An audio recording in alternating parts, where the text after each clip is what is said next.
Bwana asifiwe. Praise the Lord. Wale wako manyumbani, Bwana asifiwe. Ni wakati mwingine Bwana ametupatia tuje kwa hii nyumba yake ambayo inaitwa kwa jina lake ili tukaweza kumtukuza pamoja.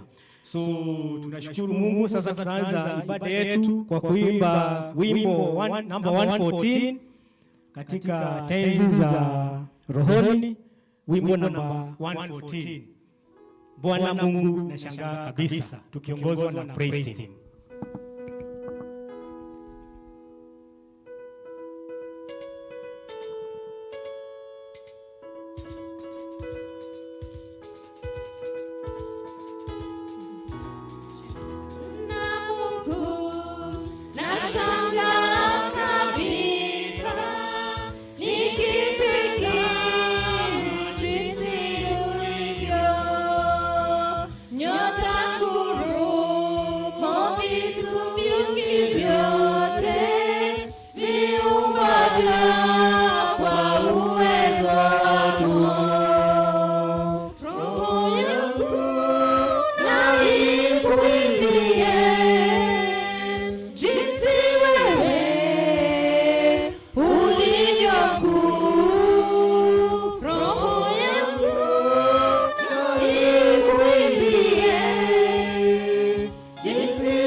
Be prepared in season and out of season. Correct, rebuke, and encourage with great patience and careful instruction. Let us pray. Our Lord and our God, you who is the giver of every good and perfect gift, this afternoon we come before thee with thanksgiving in our hearts, O Lord. We want to thank you, Jehovah God, even as we start this online service, Jehovah God, this afternoon, O Lord. How we pray that, Lord, you are going to guide us in whatever you are going to do in this place that is called by your holy name, O God. We are praying that, Jehovah God, you are going to give us the strength that comes from thee, Jehovah Master, and that, Lord, even the word that you have prepared for us, Jehovah Master, shall come in a very strong way this afternoon, Jehovah Master, in the name of Jesus Christ. Lord God, we want to thank you even for our members who are watching us from home, Jehovah Master. Jehovah Father, because for one reason or another, Jehovah God, we are not able to meet in this church, oh Jehovah God. How we pray that, Lord, you are going to bless each one of us, oh Jehovah Master, even them that are in the villages, oh Lord. We are speaking a word of blessing upon them, oh Lord, in the name of Jesus Christ. Thank you, Father, for every person who is going to take part in this service, oh Lord. We are praying for your divine anointing to be upon each one of us, oh Lord, in the name of Jesus Christ. We give you praise and give you honor because you are worthy to be praised and there is none like you, oh Lord. This is our prayer of faith through Jesus Christ, who is our Lord and our Savior. Amen. Amen. Praise team, lead us in the next session.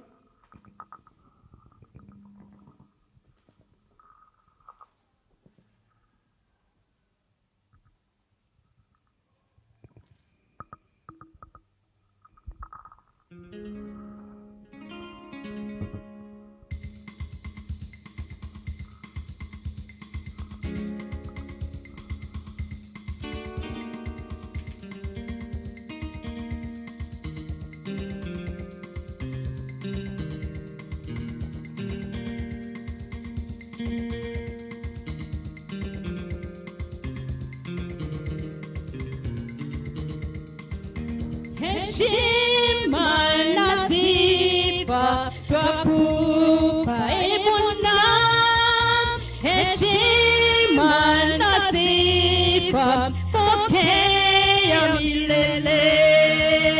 Heshima na sifa twakupa Ee Bwana, heshima na sifa pokea milele.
Pigia Bwana makofi. Makofi ya juu. Napomwambia pokea sifa zetu. Pokea sifa Yesu Mwana wa Mungu. Fadhili zako ni za milele, amina. Pokea sifa Yesu Mwana wa Mungu. Fadhili zako ni za milele, amina. Pokea sifa Yesu Mwana wa Mungu. Fadhili zako ni za milele, amina. Pokea sifa Yesu Mwana wa Mungu. Fadhili zako ni za milele, amina. Umetubariki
Jehovah, you're highly exalted. There is no one else like you. Your name, my Father, has become a strong tower, my King, where we have run and we are safe, Jehovah. And that is why this afternoon we are telling you, kwamba wewe ni Mungu usiyeshindwa, Jehovah. You are worthy, you are worthy. Your name is highly lifted up, our King.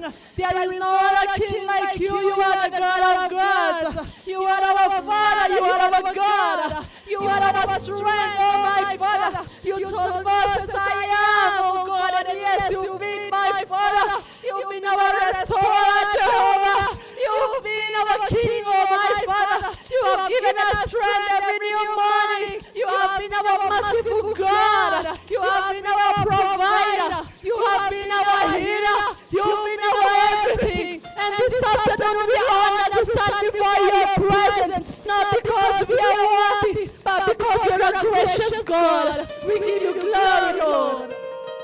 We give you honor. There is no one else like you. Your name is highly exalted, Jehovah. Lord, we are gathered here to worship you, Lord. For we are amazed by your works. You've been so good. You've been so wonderful to us. You've been with us in our going out and our coming in. You've been with us even as we walk through valleys that have been so dark.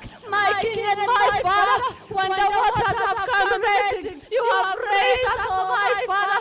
Oh my King and my Father, you have raised us standard. Even when the temptations have been so much, oh my King and my Father, you have saved us. You are our King this afternoon. We declare that you are our God. You declare that there is no one else like you.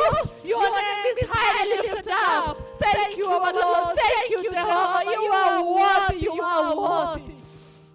We give you praise. We give you glory. And Lord, we know, even though you've been so good to us, you've been so merciful, my King. You have been so faithful, Jehovah. But Lord, my Father, we have sinned against you. We have walked in paths that have not been good. Jehovah, we have fled from the light and walked in darkness. We have walked in pride and arrogance. We have walked in anger, oh my Father. We have become negative people, my King. We have run away from you, dear Father. Lord, we have done things that are disgusting before your sight. Oh my King and my Father, we have put ourselves, Jehovah. And we pray for your forgiveness, my God. You who is a merciful God, abiding King of all glory in love and in faithfulness. Oh Lord, we have put ourselves as your children. We know that your love for us is amazing. That love that made you send your only begotten Son to die on the cross for our sins. And this afternoon we are at your feet, my God, which is the highest place we can ever be, my King. And we repent, oh God, of every sin, my Father, of omission and commission. As Christians we have failed, my Father. As the church we have failed, my King. As a nation we have failed, my Father. Oh God, we pray for your mercies. We pray for forgiveness, dear Lord. We repent on behalf of our leaders. We repent on behalf of our government officials. We repent, my King, on behalf of our church leaders. We repent on behalf of every member of this congregation who is watching us, oh Lord. Jehovah, we repent on behalf of our own selves, on behalf of our spouses and children. Oh King, we repent on behalf of our parents and those who are before us, Lord. And my King, we pray for your mercies, dear Father. Oh Lord, have mercy on us this afternoon, dear King. We pray that you shall remember us, dear Father. In the mighty name of your Son, Jesus Christ, wash us clean, that as we stand before you, we may be acceptable, God, before your sight, oh my Father. As we sing praises, as we worship you, my King, may they be pleasing to your ears in the mighty name of Jesus Christ. Oh my Father, may you release your Spirit to come and reign in us, my God. We lay ourselves bare that you may come and have your way. Even as we begin this Sunday, oh Lord, Sunday service, King of all glory, we thank you for this media that we are using, oh God. It is a privilege, my Father, to get to reach to your masses, to you the masses, oh God, and the multitudes, my Father. Oh, we lift your name on high, my King, for preserving our lives, dear Lord, and preserving the lives of the members of this church and everyone who is watching. You've been a great God, and we have testimonies in our heart. Lord, you had mercy on our families. You have preserved us, dear King. Oh, my Father, you have hidden us under your wings where the devil shall not find us. And we are here to honor you, Jehovah, and to tell you how grateful we are, my Father. gracious to us, my Father. Oh, we honor you and we lift your name on high. And now, Jehovah, we put this nation before you. We pray that, Lord, you shall be king over Kenya. Oh, Lord, we destroy every altar in our nation that has been raised that is not the altar of the living God. And we declare that, Jesus, you reign in our country. Oh, my Father, we pray that, Jehovah, your will shall be done in the nation of Kenya. Oh, my Father, we pray that we shall stand before you, dear Father. In the mighty name of Jesus Christ, may you run our government, dear Lord, for us. May you run our institutions for us, Lord. May you run our churches for us, dear King. May you run our families for us in the mighty name of your Son, Jesus Christ. We give you glory and we give you honor. Oh my God, we pray for our church, the church of Jesus Christ all over the world. And we pray for new strength every day, Lord. Jesus, unless you strengthen us, we will fail you. Oh my Father, give us new strength to continue waiting on you, to continue holding on even when things are tough, knowing that very well that Jehovah, you promised never to leave us nor to forsake us. You have promised that them that trust in you shall soar on wings like eagles. Oh Jehovah, they shall run and they shall not grow weary. Oh my Father, they shall walk and they shall not faint. Oh my Father, I pray that they shall be the words in every Christian's mouth, that even though they pass through what valley, that indeed they will continue trusting in the Lord. They will refuse to be weary, because they will receive strength from you every new morning. Oh Jehovah, we give you glory, my Father, as we continue to confess our faith in Jesus Christ. Oh my Father, may we keep our testimonies alive. Jehovah, may you preserve our hearts, dear Father, that even though everything happens around us, that our hearts will belong to you. In the mighty name of Jesus Christ. Jehovah, we give you glory because you are worthy. You are high and lifted up. Thank you, Lord. Thank you, our Father. Lord, we pray for our families, my King. Oh, Jehovah, there is so much happening in our families, oh dear King. But we lift them up to you, oh Lord. We refuse every attempt of the evil one to bring our families down. We pray that you may restore love where there is none. That you may restore respect, oh Lord, where there is none. And that, Lord, you shall take care of all little ones, oh my Father. That you shall preserve their innocence, oh my King. That, Jehovah, Lord, they shall be hidden under your wings, my Father. Preserve our teenagers, O King of all glory. Preserve our youth, dear Father and dear God. Let them not be affected by the evils of this world. Lord, hide them where the evil one shall not reach them, O my Father. In the mighty name of Jesus Christ. Jehovah, we want to leave the congregation of Tasia Church before you wherever they are. Oh my King, may you look upon them with your merciful eyes, my Father. If there be any sick amongst us, may you heal them. If there be anyone in need, may you provide, because you, Jehovah, provide. To the many, my Father, who have lost jobs, may you provide. To the many whose businesses are not doing well, we pray that you shall provide. That, my Father, you shall change their story. That, my King, oh my Father, they shall come out of this period with a testimony. That indeed, had the Lord been on our side, things would not have been the same. We give you glory and honor. Oh Lord, oh God, we honor your name and we worship you, Jehovah. And to those who are feeling a bit low, Lord, may you uplift their hearts this day, dear Father. May you encourage them in you, my Father. You who sees, Lord, remind them that your ear is on the prayer of the righteous and that your eyes are on them. Oh, my Father, let us not cease praying, because we know that, God, you hear us. Oh, Father, we worship you and we thank you for the service of today, Lord. We commit it before you. We pray that the Holy Spirit shall come and have its way. We wait to hear from you, Lord, how we hunger and thirst for you, dear King. Oh, my Father and my God, we pray that, Lord, you shall bring all this to an end. As we pray that, my Father, you shall bring a solution to the COVID-19 issue, oh, my Father, all over the world. My Father, our answer will come from heaven, and our eyes are on you, Jehovah. We know that, Jehovah, we are so limited as human beings. Oh, my Father, that we know you lack nothing. You are God, you're self-sufficient. You lack nothing, my Father. Provide an answer for us, dear Father. Oh, my Father, Lord, how we long for the days we used to fellowship together. How we long for the days, oh, my Father, that we used to attend this church. But, Lord, it's all in your hands. And we honor you, Lord. We honor you because you're reaching to our hearts through various other ways. We praise and we give you glory. And even today, Lord, you have prepared something so special for us. And we're just honored, Lord. We pray that, Lord, you may have your way in the heart of the preacher. The Lord, you're going to help him, oh my Father, disseminate this message with your help, that it reaches, oh my Father, Lord, to us in the simplest way, Lord. Oh my King, we hunger for you. May you feed us, oh my Father. We wait upon you. Feed us, oh Lord. Feed us, Jehovah. We honor you and we worship you. Have your way. For it is in Jesus' name we pray and give thanks.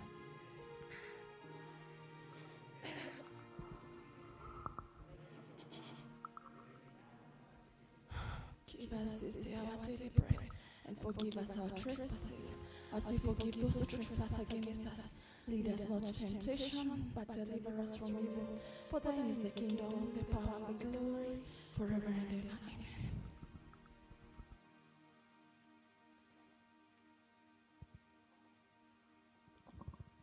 Let's appreciate our praise team. Thank you for a job well done. And even as we continue reaching out to our members who are at home, continue encouraging us. You can see our chairman, Elder Jero, is following. Thank you very much. Ruth Maina, you are watching. Penina, Pole, Kamash, you are following. Wanjohi Ann, you are there. Thank you so much. Continue encouraging us. And we will continue doing better and better, day by day. We continue doing our online services. This is the second Sunday. We are streaming live. And kindly, where we see we need to improve, kindly let us know. And we'll do it for the glory of God. For the members who are at home and want to encourage you as well, those who are passing through hard times, there is something that we can do as a family. Those who are challenged in terms of getting something to feed their families, kindly get in touch with your deacons, who will in turn get in touch with your elders, and we relay the same message to our parish minister. So don't suffer alone in the house. We are there as one family. And for those of us who are still in a position to support another family, kindly come forward, reach out to our BSR team, and give something for one family or two families, and for sure God will bless each one of us. Thank you so much as we continue serving the Lord. And just also to remind our members and to remind each one of us, we are passing through very challenging moments, very hard times, and let us also follow the directives that we are being given by our government in terms of keeping social distance, washing our hands all the time, sanitizing all the time, so that at the end of the day, none of our members will be affected by this disease. So we thank you so much, and now we've come to the time where we will listen to the word of God, which will come from the book of Luke 14, Luke chapter 14, verse 16 to 24. Luke 14, 16 to 24, and it's going to be read by Rhoda Jage. Rhoda, karibu.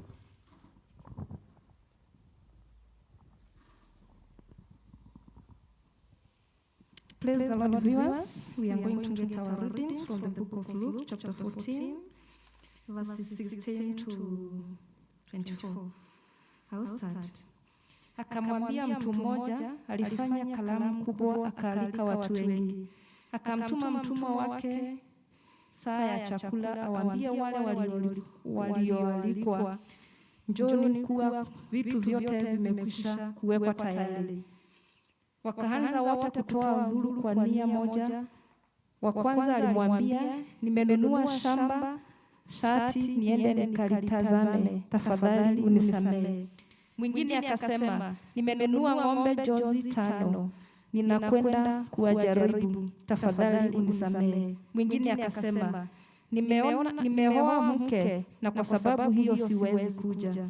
Yule mtumwa akaenda akampa bwana wake habari ya mambo hayo. Basi yule mwenye nyumba akashirika, akamwambia mtumwa wake, toka upesi uende katika njia kuu na vichochoro vya mji, ukawalete hapa maskini na vilema na vipofu na viwete. Mtumwa akasema, Bwana, hayo aliyoagiza yamekwisha tendeka, na hata sasa ingaliko nafasi. Bwana akamwambia mtumwa, toka nje uende barabarani na mipakani, ukawashurutishe kuingia ndani, nyumba yangu ipate kujaa.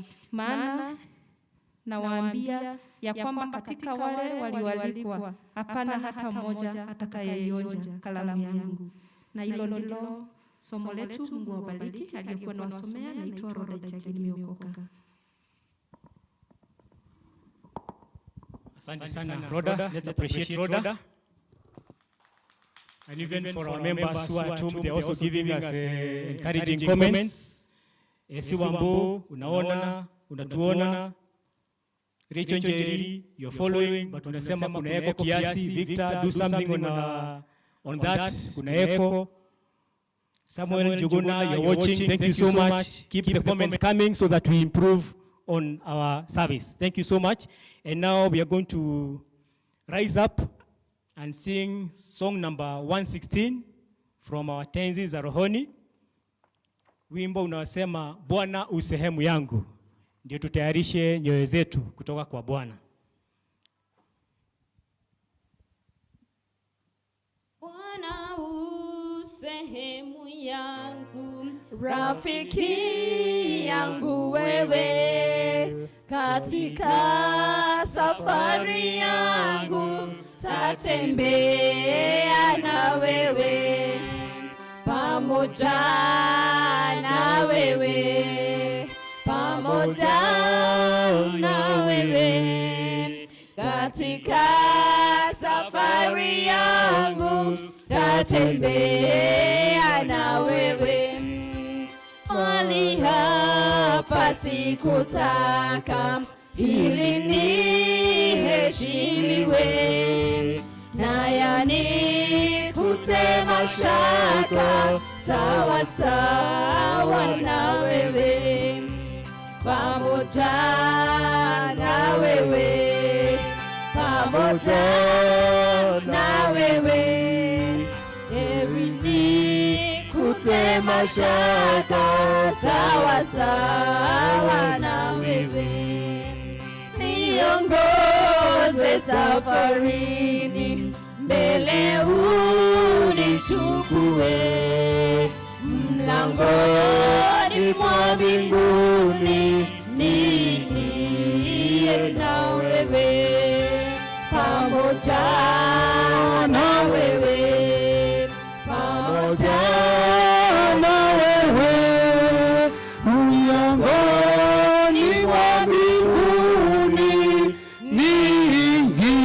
niingie na wewe. Bwana, tunakushukuru kwa kuwa umekuwa na umezidi kuwa mwema kwetu. Tunakushukuru kwa zawadi ya maisha ambayo umeweza kutupa Baba, na hata wakati huu tunapokutana ili kuweza kuendea kulijua neno lako Jehova mwema, kuweza kukusifu na kukutukuza, wewe kuweza kutuongoza katika maisha na mipango yetu Jehova mwema, tunakuita Baba ili uwepo wapo uweze kuwa nasi katika yale yote ambayo tutakayasikia siku hii ya leo. Tunakushukuru Baba hata kwa wale ambao wako nyumbani, kwa nafasi ambao wameweza kupata kupitia teknolojia na katika mitandao Jehova, kuweza kulipata neno lako Jehova Baba. Haya yote yanatoka kwako, nitumie tu kama chombo ili Baba pia sisi sote tuweze kubarikiwa katika yale yote ambayo unataka kuzungumza na kunena ndani ya roho zetu. Tembea nasi Jehova mwema, uweze kutuongoza Baba. Tunakupenda na tunakualika kila wakati katika maisha yetu, katika jina la Baba, la Mwana na la Roho Mtakatifu. Sote tuseme amen. Wapendwa, ni siku njema na Jumapili njema ambayo Bwana ameweza kutuleta pamoja ili tuweze kuja na kuweza kumjua, kuweza kutembea ndani yake, kuweza kujua wema wake, na yeye kuweza kutuongoza katika yale yote ambayo tumeweza kutenda katika maisha haya. Kwa majina naitwa mzee wa kanisa Eric Maloba. Nampenda Yesu kama mwokozi wa maisha yangu, na nachukua nafasi hii pia kuwakaribisha wale ambao wako nyumbani ili tuweze kulipata neno na kuweza kutembea ndani ya Bwana. Bwana aweze kutuongoza na aweze kutudhimisha katika yale yote ambayo tunayoyafanya. Uwepo wake na Roho Mtakatifu aweze kutembea ndani yetu na kutuongoza katika yale yote ambayo tutakayoyafanya na kuyatenda siku hii ya leo. Na nataka kuchukua nafasi hii nikienda tu kwenye neno ambalo tumeweza kusomewa na dada yetu katika kitabu cha Luka 14 kuanzia mstari wa 16 hadi mstari wa 24.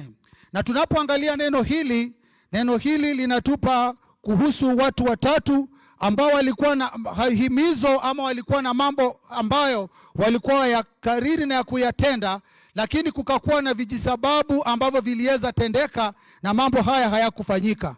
Na madaa ya neno la siku hii ya leo ni kwamba una juhudi gani wewe kama Mkristo. Madaa katika lugha ya Kiingereza ni the theme. Kwa hivyo ni juhudi lipi ambalo wewe uko nalo kama Mkristo wakati huu.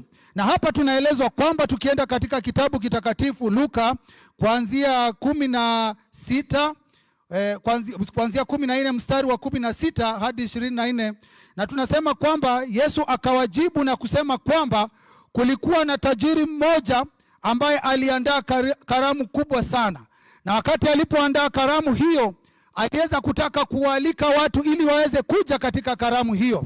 Na tunaeleza kwamba karamu hii ilikuwa karamu ambayo ilikuwa ya kufaa, na karamu ambayo ilikuwa na mambo mema na mambo mazuri, vyakula vya kipochopocho na mambo ambayo yalikuwa mema ambayo yalikuwa yanaendelea. Na tunaelezwa kwamba wakati tajiri huyu alimtuma mfanyikazi wake na akamweleza kwamba aende akawaangalie wale ambao wataweza kuja ama mtumishi wake, tunaelezwa kwamba kila mmoja aliweza kutoa udhuru ama kila mmoja aliweza kutoa ile ambayo tunasema katika lugha ya Kizungu excuses. Na hapa tunaambiwa wa kwanza alisema kwamba nimenunua shamba lazima niende kuliona. Hiyo ndio ilikuwa udhuru wa yule ambaye alikuwa amealikwa wa kwanza. Na tunaelezwa kwamba akasema kwamba aombewe radhi kwa kuwa hataweza kuja. Tunaelezwa kwamba tukienda kwa yule wa pili akasema kwamba yeye alikuwa amenunua jozi 5 za ng'ombe wa kulima. Jozi ni oxen ambazo alikuwa amenunua ili aweze kwenda kufanya kazi ya kuweza kulima na kufanya kazi hiyo. Na tunaelezwa kwa tatu hakuwa na mambo mengi kabisa, kwamba yeye alisema kwamba nimeoa mke, kwa hivyo siwezi kuja, kwa kuwa alikuwa pengine amengoja kwa muda, pengine alikuwa amechumbia huo mke wake kwa muda mrefu, na ilikuwa siku ya harusi, na akaona kwamba vile ambavyo ameoa hataweza kuja katika karamu hiyo. Na hapa tunaelezwa kwamba kuna watu watatu ambao waliitwa katika karamu kuu, na wakati alika katika karamu hii kila mmoja aliweza kutoa ile tunaita katika lugha ya Kiswahili udhuru wa aina yake. Wa kwanza, tena nikirudia, akasema kwamba amelinunua shamba, kwa hivyo anataka kwenda kuliona na hataweza kuja. Wa pili akasema kwamba yeye amenunua jozi 5 ambao kazi ya jozi hizo ni kuweza kufanya ukulima na kulima, kwa hivyo yeye anaomba radhi. Na watatu akawa amesema ya kwamba yeye hataweza thubutu kuja kwa kuwa ameoa mke, kwa hivyo anataka kuwa na nafasi na mke wake. Na hapa tunaelezwa kwamba hii ilikuwa karamu ya ufalme wa Mungu. Bwana apewe sifa. Kuna haya mambo matatu ambayo tumeyaona hapa, na katika madaa ambayo nimeweza kukuuliza siku hii ya leo, wewe unachukua jukumu gani la kuweza kusimama na kutenda ama kuwa katika karamu ya Bwana? Kwa wakati huu tunaishi, wakati kuna mambo mengi yanafanyika katika maisha yetu. Tunajua kwamba kuna mpurukupo wa magonjwa ambao umekuja, na kwa wakati huu unapata hata sisi sote hatuwezi onana kwa sura zetu, kwa kuwa kila wakati tumevaa barakoa ama mask katika sura zetu. Kila wakati tunasafisha mikono. Kila wakati hatupatani hata kanisani, hatupatani kwenye fellowships zetu, na mambo mengi ambayo yameweza kufanyika. Lakini tukiangalia nyuma tunapata kwamba Bwana Yesu amekuwa akituita katika karamu kuu, amekuwa akituita katika karamu ya uokovu, amekuwa akituita katika karamu kila Jumapili ili tuweze kuja kuwa katika ushirika kanisani. Amekuwa akituita katika kazi yake, na ndiposa neno hili lilipokuja, neno hili linapeana mifano ya wale wageni watatu ambao walitumia udhuru ama excuses ili kuenda na kuweza kusema yale ambao waliweza kuyasema. Na hao wageni watatu katika maisha yetu ni sisi, kwa kuwa ni yale yapi ambayo tunaitwa na Bwana Yesu katika karamu ya ufalme iliyo juu mbinguni, lakini tunapeana mambo mengi. Wakati huu unapata tuko nyumbani, hatupatani kanisani. Na sio wakati wa kusema kwamba kwa kuwa hatuoni mchungaji wetu, kwa kuwa hatuoni wazee wa kanisa, kwa kuwa hatuoni wale wa kuimba na kusifu, kwa hivyo hatuwezi fanya kazi ya Bwana. Bwana apewe sifa. Sio wakati wa kuweza kupeana excuses na kusema kwa kuwa kuna corona, kwa hivyo mimi nitangoja mpaka kanisa iweze kufungua. Sio wakati wa kusema kwamba kwa vile sasa kanisa imefungwa, sitaweza kujitolea kwa mali na gali ili kuweza kuisaidia na kuweza kutolea kanisa. Sio wakati wa kusema kwamba kwa vile kanisa imefungwa, sitaweza kutoa sadaka zangu na vipaji vyangu kwa Bwana. Ni ukweli kwamba maisha yamekuwa magumu, biashara mingi zimefunga, kuna wale wako nyumbani, na tunaelezwa kwamba tupeane nafasi, ama ile katika lugha ya Kizungu inaitwa social distancing. Lakini Bwana yule ambaye yuko juu ni Bwana ambaye anatubariki kwa wakati wote, in season and out of season. Kwa hivyo katika maisha yetu kama Wakristo tunapewa nafasi tuweze kufikiria na kutafsiri wale wageni watatu ambao walipeana udhuru ama excuses, wakipeana na walikuwa wameitwa katika karamu ya Bwana. Swali ni, wewe ni mmoja wa wale? Bwana apewe sifa. Tuweze kuchukua nafasi hii Jumapili hii na kuweza kujifikiria ndani ya roho zetu na kuweza kukiri yale ambayo Yesu anatupa kwa kupitia yale ambayo amesema kwa yule tajiri ambaye alikuwa amemtuma mtumishi wake. Ndiyo, ni kweli kwa wakati huu kuna wale hata unapata mambo yamekuwa magumu, hawasaidii wazazi nyumbani kwa kuwa pengine hamna hela za kuweza kuwasaidia kule nyumbani. Kuna wale wamechukua nafasi ya kusema hautasaidia jirani yako ambaye pengine kwa wakati huu yuko chini. Excuses vingi ambavyo tunajipa kwa wakati huu. Lakini huu ni muda wa wewe kuweza kutafsiri na kukiri ndani ya roho yako. Na tunapoangalia katika kitabu kitakatifu Luka 14 kuanzia 16 hadi 24, hivyo ndivyo vitu ambavyo inatueleza.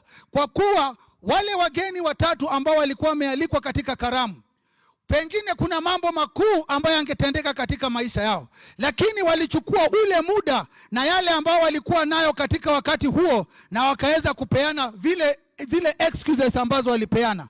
Tunaelezwa kwamba kwa kubarikiwa kwao, kwa sababu ukiangalia katika masomo hayo unapata kila mmoja alikuwa amebarikiwa kwa njia tofauti. Kuna yule ambaye alikuwa amebarikiwa na shamba na akafurahia mno sana. Kuna yule ambaye alikuwa amebarikiwa na mke, na kuna yule alikuwa amebarikiwa na zile ng'ombe za kuweza kulima, kama naweza tumia lugha hiyo. Lakini kwa wakati huo waliweza sahau ya kwamba kuna karamu njema ambayo ni ya Bwana Yesu ambaye wanaitwa ili waweze kushiriki ndani. Na hayo ndiyo mambo yanayofanyika katika maisha yetu. Tunabarikiwa kila wakati ili tuweze kuwa na mambo mema ambayo yanafanyika katika maisha yetu. Lakini tunapoitwa katika karamu ya Bwana, tunasahau, tunaogopa ama tunapeana vijisababu na tusiweze kwenda. Bwana apewe sifa. Tuweze kutafsiri haya katika maisha yetu. Tuweze kutafsiri haya katika kufikiria kwetu. Yesu Kristo anatueleza kwamba tukiangalia katika kitabu hiki, kwa kuwa wakati alipeana na kuzungumza kuhusu karamu hii, madaa yale alikuwa hapa ni kwamba ni wangapi ambao tutajifungua roho zetu ili kuweza kuishika ile karamu kubwa. Ni wangapi ambao wakati huu kanisa likitutaka na linatutegemea tutaweza kutumia yale mali ambaye Mungu ameweza kutupa kwa sadaka, kwa talanta, kwa uwezo na kwa muda ili kuweza kupeana kwa kanisa. Sio lazima tuweze kungoja kanisa liweze kufungua.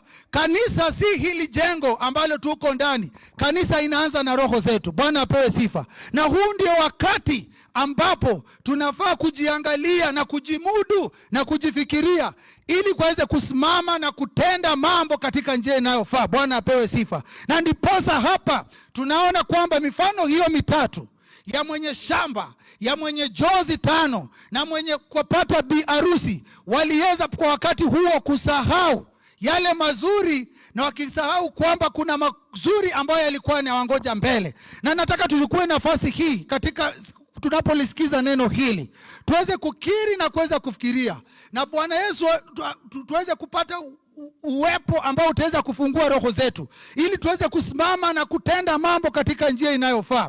Katika kitabu cha 2 Timotheo kuanzia 4:1 hadi 5 inasema kwamba ni vyema kuweza kulizungumza neno kwa wakati ufaao na wakati usiofaa.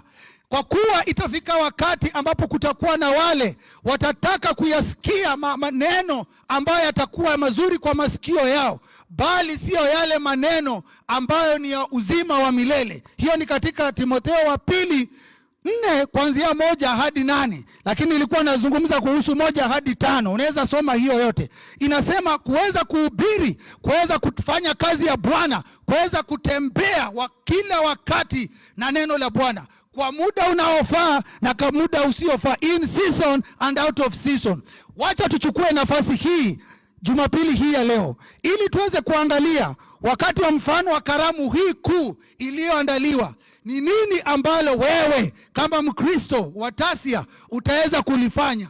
Ni nini kama wewe Mkristo wa Tasia utakapoitwa katika karamu ya Bwana, kama utakuwa tayari ama utakuwa na vijisababu? Ni nini lile ambao wewe kama Mkristo utaweza kujiachilia kwa Bwana ili wakati wa karamu kuu uwe tayari kuweza kutumiwa na kuweza kufanya kazi ile ambayo umeitwa. Nataka kuchukua nafasi hii kuwashukuru nyinyi nyote kwa lile neno fupi ambalo tumeweza kulisikia siku hii ya leo, na kuweza kutembea katika mwito wa Yesu Kristo, kuweza kutenda yale mazuri yote ambayo anatueleza, na kuweza kusimama na kuweza kueneza neno ambalo ametupa nguvu na uwezo na wasia wa kwenda kusimama na kutenda mambo hayo, katika jina la Baba, la Mwana na la Roho Mtakatifu. Amina. Wacha tuweze kuomba. Baba, tunakushukuru kwa wema ambao umeweza kutupa na kwa neno hili fupi tu ambalo tumeweza kulisikia siku hii ya leo. Tembea nasi Baba, kwa kuwa umekuwa mwema kwetu na umetualika katika karamu kuu. Na Baba, tunafungua roho zetu ili Baba tuweze kulisikiza neno lako na tuweze kuwa ndani ya karamu hii kuu. Tembea nasi katika yale yote ambayo tutakayofanya na kuyatenda. Tunakushukuru kwa kuwa umezidi kuwa mwema na unazidi kutuongoza Baba. Baba, linda jamii zote ambazo zinakuamini Jehova. Simama na kila boma ambayo Baba inakutazama kupitia kwa runinga na kusikia neno lako. Simama nasi katika yale yote ambayo Baba tunakulilia ndani ya roho zetu, kwa kuwa wewe ni mwema na unayaweza yote. Asante kwa kila kitu Jehova mwema. Asante kwa kanisa letu takatifu. Asante kwa jina lako safi takatifu Baba mwema. Asante kwa kuweza kutuwezesha sisi kuweza kujua kwamba yote yanatoka kwako. Tunakushukuru kwa yale yote ambayo umezidi kutupa na unazidi kutufanyia hata kule mbele, milele na milele. Amina. Nashukuru nyote kwa yale yote ambayo tumeweza kuyasikia siku hii ya leo. Bwana azidi kuwa nanyi na asanteni sana.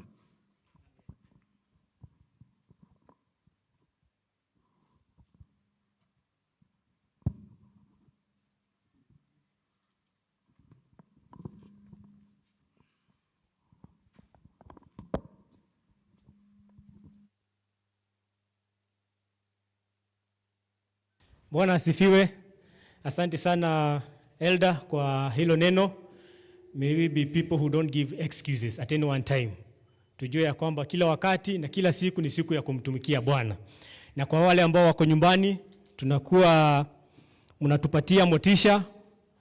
Grace Ndirango unasema uko hapo, Rosi Rongo uko, Purity Gitonga, Gashao wa Udhaya, I believe that is Evangelist Gashao, you are still online. Thank you so much for the few comments you have put across, especially on the side of the echo. We'll work on that next time. May God bless you all. Sasa tumefika mwisho wa ibada ya leo, na aliyekuwa naongoza ni James Rongo, na niko na furaha ya wokovu jioni ya leo.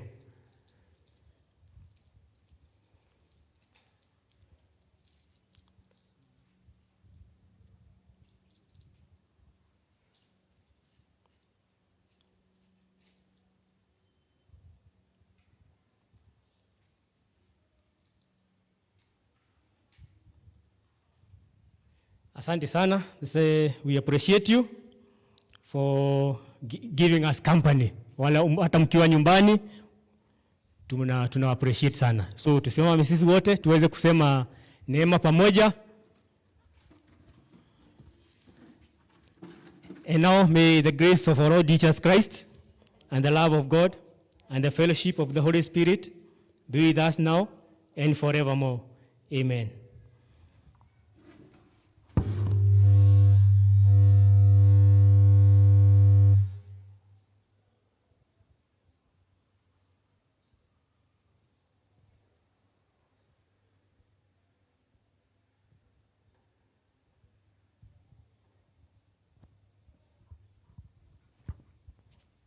Okay, asanteni sana. Tunawashukuru nyinyi wote kwa ajili ya kutushikilia na kwa ajili ya kutupatia hiyo motisha. Next time we will make some improvements here and there, and finally we will get where we want to get. So kwa hivyo nitaita praise team watupatie wimbo moja ule unaosema tunaomba uwepo wa Bwana uende nasi. Chorus, first stanza and the chorus. Tunaomba uwepo wako uende nasi.